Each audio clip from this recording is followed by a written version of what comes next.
के इस पावन पर्व पर यहाँ उपस्थित सभी छात्र छात्राएं, अध्यापकगण और यहाँ उपस्थित अतिथिगण सभी का मैं हार्दिक स्वागत अभिनंदन वंदन करता हूँ।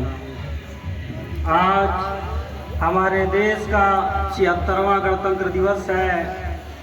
आज ही के दिन 26 जनवरी सन 1950 को हमारे देश का संविधान लागू हुआ था।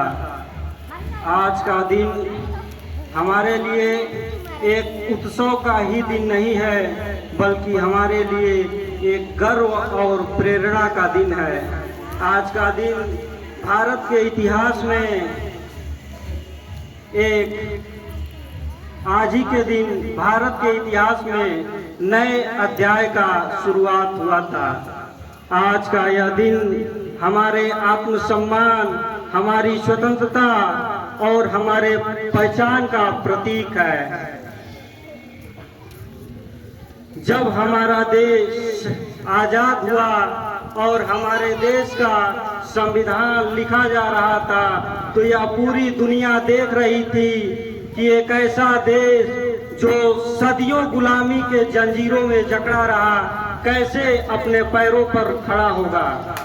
लेकिन हमारे देश के डॉक्टर भीमराव अंबेडकर, डॉक्टर राजेंद्र प्रसाद और उनकी टीम ने 2 वर्ष 11 माह 18 दिन में संविधान को लिख के तैयार किया। यह संविधान 2 वर्ष 11 माह 18 दिन का ही काम नहीं था, बल्कि हमारे देश के उन वीर सपूतों की कुर्बानी का नतीजा था, जिन्होंने देश की लड़ाइयाँ लड़ी। उनके सपनों का नतीजा था, जिन्होंने हमारे लिए आज़ादी छोड़े।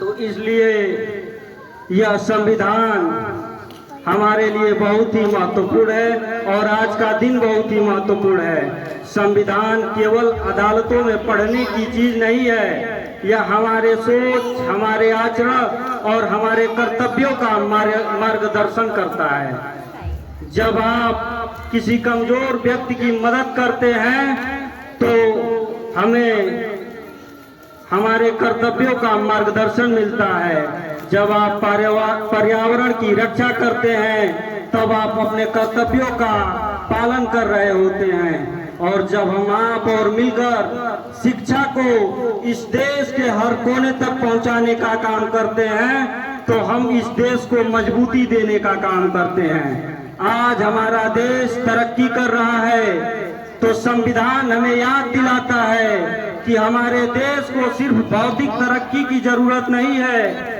हमारे देश को वास्तविक तरक्की की जरूरत है। और हमारे देश की वास्तविक तरक्की तभी होगी जब हमारे देश के हर बच्चे को शिक्षा मिलेगा, हमारे देश के किसानों को सम्मान मिलेगा और हमारे देश के हर महिला को अधिकार मिलेगा।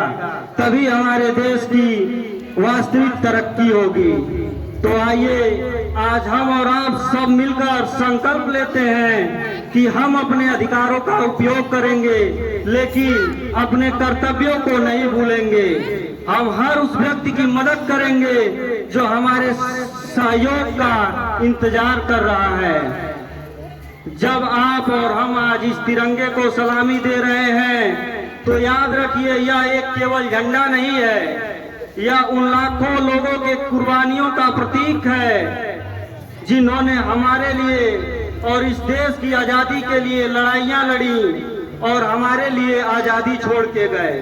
तो आइए हम और आप मिलके एक ऐसे भारत का निर्माण करते हैं जिस देश में समानता, स्वतंत्रता और न्याय का प्रतीक हो।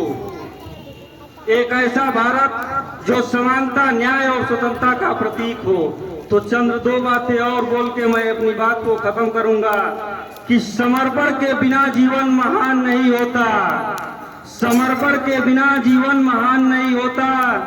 बिना कुर्बानी यह देश आजाद नहीं होता।